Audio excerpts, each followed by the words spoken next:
ছাতনার চণ্ডীদাস। বাংলার অমর কবি চণ্ডীদাসকে নিয়ে অনেক জটিল সমস্যা দেখা দিয়েছে।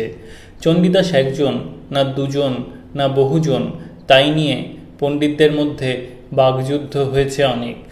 অস্পষ্ট ইতিহাসের কুয়াশা ভেদ করে তিনজন চণ্ডীদাস এখন আমাদের সামনে দাঁড়িয়েছেন: বরু চণ্ডীদাস, দ্বিজ চণ্ডীদাস ও দীন চণ্ডীদাস।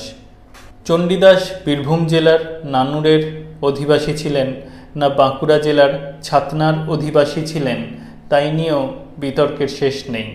নতুন করে এখানে বাগযুদ্ধের অবতারণা করবার কোনো সার্থকতা নেই। অন্যান্য অনেক আলোচনার মতন ছাতনা ও নানুর সম্বন্ধে বর্তমান আলোচনায় যে মতামত ব্যক্ত হবে তা অভ্রান্ত মনে করবার অথবা তা নিয়ে তর্ক করবারও কোনো প্রয়োজন নেই। সর্বাগ্রে এই কথাটি মনে রাখা দরকার, আমি নিজেও এই কথাটি মনে রেখে বাঁকুড়া জেলার ছাতনায় ও বীরভূম জেলার চণ্ডীদাস নানুরে গিয়েছিলাম। ছাতনা ও নানুরের স্থানীয় অধিবাসীরা আমাকে নানাভাবে প্রশ্ন করে জানতে চেয়েছেন চণ্ডীদাস রহস্য সম্বন্ধে আমার নিজের কি মতামত, অর্থাৎ চণ্ডীদাস কি ছাতনার বাঁকুড়ার না চণ্ডীদাস নানুরের বীরভূমের। কারো কথার কোনো উত্তর না দিয়ে আমি এড়িয়ে গেছি, কারণ গ্রাম্য ঐতিহ্য সম্বন্ধে গ্রামবাসীর ও স্থানীয় লোকেদের এত বেশি মমত্ববোধ যে তাকে আঘাত করতে আমি সত্যিই কুণ্ঠিত। তবু অনুসন্ধানীদের অনেক সময় অপ্রীতিকর হলেও স্থানীয় কিংবদন্তি কেন্দ্রিক ঐতিহ্যকে বর্জন করতেই হয়। ইতিহাসের বিবিধ অগ্নিপরীক্ষায় উত্তীর্ণ না হলে কোনো জনশ্রুতিকেই অন্ধের মতন আঁকড়ে থাকা যায় না। চণ্ডীদাস প্রসঙ্গে ছাতনা ও নানুর উভয়েরই দাবির যৌক্তিকতা আছে। বাঁকুড়ার শ্রীযুক্ত যোগেশচন্দ্র রায় বিদ্যানিধি মহাশয় হলেন ছাতনার চণ্ডীদাসের সমর্থক এবং বীরভূমের শ্রীযুক্ত হরেকৃষ্ণ মুখোপাধ্যায় সাহিত্যরত্ন মহাশয় হলেন নানুরের চণ্ডীদাসের অন্যতম প্রধান অধিবক্তা। দুজনের সঙ্গেই সাক্ষাতে আলোচনা করেছি। দুই প্রবীণ পণ্ডিত প্রধানের মধ্যে পড়ে আমার অবস্থা যে কীরকম করুণ হতে পারে তা যে কেউ সহজেই অনুমান করতে পারবেন।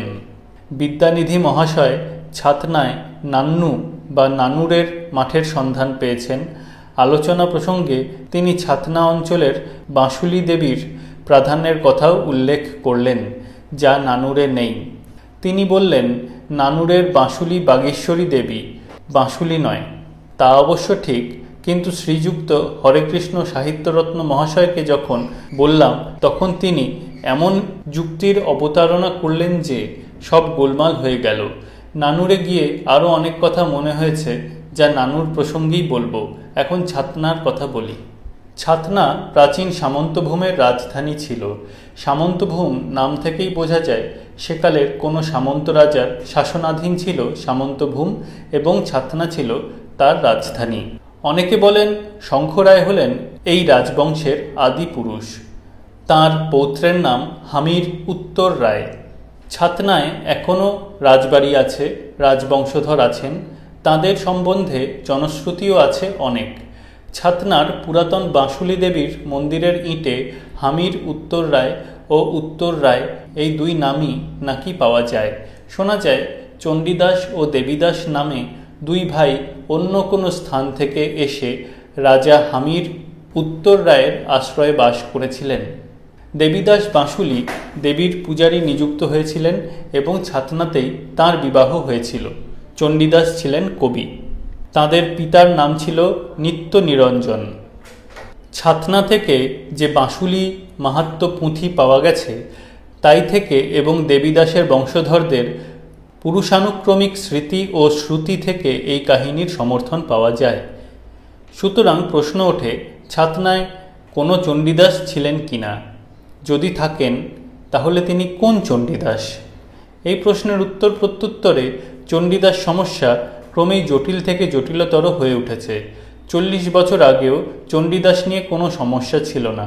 1916 সালে বাঁকুড়ার বসন্তরঞ্জন বিদ্যুৎ বল্লভ মহাশয় চণ্ডীদাসের অজ্ঞাতপূর্ব কৃষ্ণলীলা কাব্য শ্রীকৃষ্ণ কীর্তন সম্পাদনা করেন।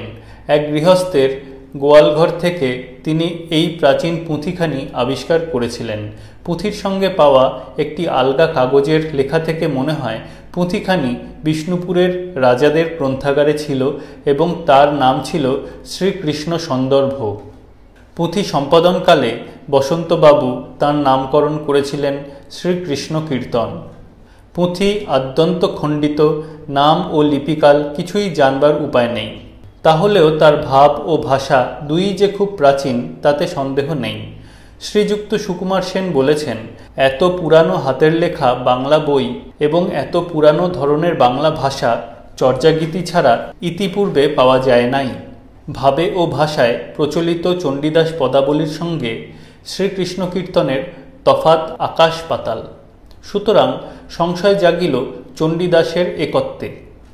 তারপরে শ্রী মনীন্দ্রমোহন বসু 1341 সালে দীন চণ্ডীদাসের পদাবলী প্রকাশ করে একত্বের সংশয় আরও গভীর করে তুললেন। এক চণ্ডীদাস 3 চণ্ডীদাসে বিভক্ত হয়ে গেলেন, বরু, দ্বিজ ও দীন। ছাতনায় কোন চণ্ডীদাস ছিলেন, কোন সময় ছিলেন? শ্রীকৃষ্ণ কীর্তনের ভণিতাকে সুকুমারবাবু 5 ভাগে ভাগ করেছেন। যেমন 1. বাসলির বন্দনা যোগ বরু চণ্ডীদাস, 2. বাসলির বন্দনা যোগ চণ্ডীদাস, 3. বরু চণ্ডীদাস, 4. চণ্ডীদাস, 5. অনন্ত বরু চণ্ডীদাস। এর মধ্যে প্রথম শ্রেণীর ভণিতা বাসলির বন্দনা ও বরু চণ্ডীদাসই সবচেয়ে বেশি পাওয়া যায়। দ্বিতীয় ও তৃতীয় শ্রেণীর ভণিতা প্রায় সমান সমান। চতুর্থ শ্রেণীর ভণিতা চণ্ডীদাস শুধু 4 বার পাওয়া গেছে। পঞ্চম শ্রেণীর ভণিতা পাওয়া গেছে 7 বার। যেমন ব্র্যাকেটে শ্রীকৃষ্ণ কীর্তন চতুর্থ সং ব্র্যাকেট ক্লোজড। আনন্ত বরু চণ্ডীদাস গায়ে ব্র্যাকেটে পৃষ্ঠা 22/2 ব্র্যাকেট ক্লোজড। অনন্ত বরু চণ্ডীদাস গাইল ব্র্যাকেটে 24/2 ব্র্যাকেট ক্লোজড। গাইল অনন্ত বরু চণ্ডীদাসে ব্র্যাকেটে 25/1 ব্র্যাকেট ক্লোজড। অনন্ত নামে বরু চণ্ডীদাস গাইল ব্র্যাকেটে 84/1 ব্র্যাকেট ক্লোজড। অনন্ত বরু গাইল চণ্ডীদাসে ব্র্যাকেটে 127/2 ব্র্যাকেট ক্লোজড। গাইল অনন্ত বরু চণ্ডীদাসে ব্র্যাকেটে 133/1 ব্র্যাকেট ক্লোজড।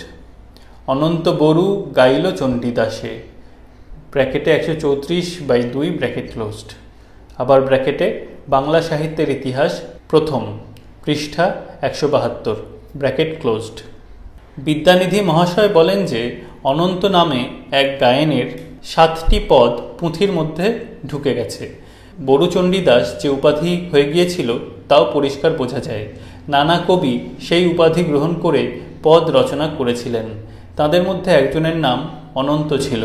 এ অনুমান খুবই যুক্তিসঙ্গত মনে হয়। ভণিতা থেকে স্পষ্ট বোঝা যায় কবির আসল নাম অনন্ত, তার কৌলিক উপাধি বরু এবং চণ্ডীদাস তার দীক্ষাগুরুর প্রদত্ত নাম। কিন্তু কবি কোন সময়ের কবি? তার সঙ্গে সামন্তভূমের ছাতনারই বা সম্পর্ক কি? লিপিতত্ত্ববিদরা শ্রীকৃষ্ণ কীর্তনের লিপিকাল 1385 খ্রিস্টাব্দ থেকে 1600 খ্রিস্টাব্দ পর্যন্ত অনুমান করেছেন। মাঝামাঝি 1500 খ্রিস্টাব্দ যদি শ্রীকৃষ্ণ কীর্তনের লিপিকাল ধরা যায়, তাহলে তার অন্তত 100 বছর আগে যে কবি জীবিত ছিলেন তাতে সন্দেহ নেই। এই হিসাব অনুসারে আনুমানিক 1400 খ্রিস্টাব্দতে কবি জীবিত ছিলেন দেখা যায়। এই অনুমানের সঙ্গে যোগেশচন্দ্র রায় বিদ্যানিধি মহাশয়ের প্রদত্ত ছাতনা রাজবংশ পরিচয়ের কালের প্রায় মিল হয়ে যায়। ছাতনার রাজবংশ পরিচয়ে পাওয়া যায়, মাসাবধি বিশিক শকে হামির উত্তর লোকে সামন্তের কন্যা দিয়া রাজ্য দিল দান, তাহারই সৌভাগ্যক্রমে বাসলি সামন্তভূমে শিলামূর্তি ধরিয়া হলেন অধিষ্ঠান। পাষণ্ড দলন হেতু ভবাব্ধি তরণে সেতু, রচে যবে চণ্ডীদাস রাধাকৃষ্ণ লীলা। বিদ্যাপতি তদুত্তরে গাইল মিথিলাপুরে, হরিপ্রেম রসগীতি নাহি যার তুলা। ব্রহ্মা কাল কর্ণ ব্র্যাকেটে কর্ম অরি, শকে সিংহাসন পরি, বসে বীর হাম্বীর সে হামির নন্দন। সংগ্রামে যবনে তারি, বঙ্গরাজ্য নীলকারী, অভিষেক দিল তার জনৈক ব্রাহ্মণ। মাসাব্ধি বিশিক বা 1275 শকে বা 1353 খ্রিস্টাব্দে হামির উত্তর ছাতনার রাজা হন। তিনি ব্রহ্মকাল কর্ণ অরি অর্থাৎ 1326 শকাব্দে বা 1404 খ্রিস্টাব্দ পর্যন্ত রাজত্ব করেন। এই হামির উত্তরের রাজত্বকালে ছাতনায় বড়ু চণ্ডীদাস জীবিত ছিলেন। এই চণ্ডীদাস যে চৈতন্য পূর্বযুগের কবি ছিলেন, বৈষ্ণব সাহিত্য থেকে তার যথেষ্ট প্রমাণ পাওয়া যায়। শ্রী চৈতন্য জয়দেব ও চণ্ডীদাসের গীতরস আস্বাদন করতেন। জয়ানন্দ তাঁর শ্রী চৈতন্য মঙ্গলে লিখেছেন, জয়দেব বিদ্যাপতি আর চণ্ডীদাস শ্রীকৃষ্ণ চরিত্র তারা করিল প্রকাশ। সনাতন গোস্বামী কাব্য পর্যায়ে গীতগোবিন্দের সঙ্গে চণ্ডীদাসের দানখণ্ড নৌকাখণ্ডের উল্লেখ করেছেন। দ্বিজ চণ্ডীদাস বা দীনচণ্ডীদাসের ভণিতায় নৌকাখণ্ড বা দানখণ্ডের কোনো পদ নেই। শ্রী চৈতন্য চরিতামৃতে বলা হয়েছে, বিদ্যাপতি জয়দেব চণ্ডীদাসের গীত আস্বাদয়ে রামানন্দ স্বরূপ সহিত ব্র্যাকেটে আদি 13 ব্র্যাকেট ক্লোজড। চণ্ডীদাস বিদ্যাপতি রায়ের নাটক গীতি কর্ণামৃত শ্রীগীত গোবিন্দ স্বরূপ রামানন্দ সনে মহাপ্রভু রাত্রিদিনে গায়ে শুনে পরম আনন্দ ব্র্যাকেটে মধ্য 2 ব্র্যাকেট ক্লোজড। এইসব সাহিত্যিক প্রমাণ থেকে বোঝা যায় যে শ্রী চৈতন্যের পূর্বে চণ্ডীদাস নামে একজন কবি জীবিত ছিলেন, তিনি বড়ুচণ্ডীদাস। এইবার বাসলী দেবীর কথা বলা যাক। বড়ুচণ্ডীদাস ভণিতায় বাসলীর বন্দনা অনেক পাওয়া গেছে, সুতরাং তিনি যে বাসলীর পূজক ছিলেন তাতে কোনো সন্দেহ নেই। ছাতনায় যে বাসলী দেবী আছেন তাঁর মূর্তি ভালো করে দেখবার সুযোগ পেয়েছিলাম। মূর্তির সঙ্গে তন্ত্রোক্ত বিশালাক্ষীর ধ্যান প্রায় মিলে যায়।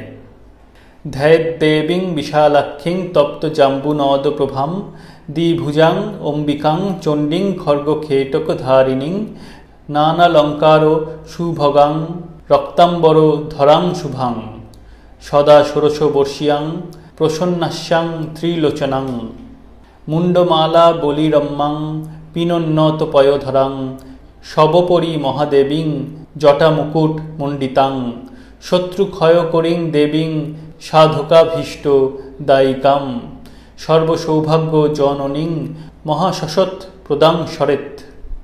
বিশালাক্ষীর এই ধ্যানমূর্তির সঙ্গে ছাতনার বাসলীর অনেক মিল আছে। তাছাড়া বাসলী তন্ত্রসম্মত মহাবিদ্যা।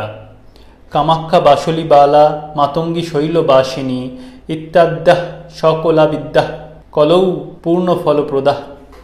নানুরের মূর্তি বাগীশ্বরী মূর্তি, বাগীশ্বরীও তন্ত্রসম্মতা মহাবিদ্যা। কালী নীলা মহাদুর্গা তরিতা ছিন্নমস্তকা বাগবাদিনী চান্নপূর্ণা তথা প্রত্যঙ্গীরা পুনঃ। কিন্তু বাগীশ্বরী কি বাসলী নামে পরিচিত হয়েছেন? কোনো কোনো ভাষাতত্ত্ববিদ বলেন বাগীশ্বরী থেকে বাইশ্বরী থেকে বাসরী থেকে বাসলী, এইভাবে বাসলী শব্দের উৎপত্তি হয়েছে। কিন্তু ভাষাতত্ত্বের জটিল নিয়মে যাই হোক না কেন, বিশালাক্ষী থেকে বাঁশুলি বাসলী হওয়া তার চেয়ে অনেক বেশি সহজ ও স্বাভাবিক। ছাতনা অঞ্চলে অনুসন্ধান করে দেখেছি বাসলী প্রায় গ্রাম দেবতার মতন পূজিত হন। আরও উল্লেখযোগ্য হল বিশালাক্ষী বাসলী দেবীর পূজা ক্রমে এই অঞ্চল থেকে মেদিনীপুর হয়ে দক্ষিণ 24 পরগনা পর্যন্ত আধিপত্য বিস্তার করেছে। বর্ধমান ও হুগলি জেলাতেও বিশালাক্ষী আছেন, কিন্তু তেমন বিস্তৃত আধিপত্য আর নেই। এই কারণে মনে হয় এই তন্ত্রোক্ত মহাবিদ্যার পূজা একসময় রাঢ় দেশের এই অঞ্চলেই ব্যাপক প্রসার লাভ করেছিল। এখন প্রশ্ন হচ্ছে, বিশালাক্ষী বাঁশলী কিনা? কিছুদিন আগে চকদিঘির রাঢ় প্রত্নাগার থেকে একটি বৃহৎ মঙ্গলকাব্যের পুঁথি বঙ্গীয় সাহিত্য পরিষদ পেয়েছেন। পুঁথিখানির নাম হল বিশাল লোচনী বা বিশালাক্ষীর গীত। পরিচয়সহ পুঁথিখানি সম্প্রতি সাহিত্য পরিষদ পত্রিকায় ধারাবাহিকারে প্রকাশিত হয়েছে, ব্র্যাকেটে 60 ভাগ দ্বিতীয় সংখ্যা থেকে ব্র্যাকেট ক্লোজড। পুঁথিতে গ্রন্থকার ও রচনাকালের পরিচয় এইভাবে দেওয়া হয়েছে: শাকে রস রথ বেদ শশাঙ্ক গণিতে বাসুলি মঙ্গল গীত হইল সেই হইতে। মুকুন্দরামের চণ্ডী কাব্যেও আছে, বাসুলির প্রতিদ্বন্দ্বী দ্বাদশ বৎসর বন্দী বিশালাক্ষী কইল অপমান। সুতরাং বিশালাক্ষী থেকেই যে বাসুলি বাসলি হয়েছে তাতে বিশেষ সন্দেহের কারণ নেই। তাই যদি হয় তাহলে ছাতনার বাসলির পূজক যে একজন চণ্ডীদাস ছিলেন এবং তিনি বড়ু চণ্ডীদাস, তাতেও কোনো সন্দেহের অবকাশ থাকে না। তাহলে বীরভূমের নানুরে কোন চণ্ডীদাস ছিলেন? ভাবেয় ভাষায় প্রচলিত চণ্ডীদাসের সঙ্গে শ্রীকৃষ্ণ কীর্তনের চণ্ডীদাসের তফাৎ আকাশ পাতাল। সেই লোকপ্রিয় দ্বিজ চণ্ডীদাসই কি নানুরে ছিলেন?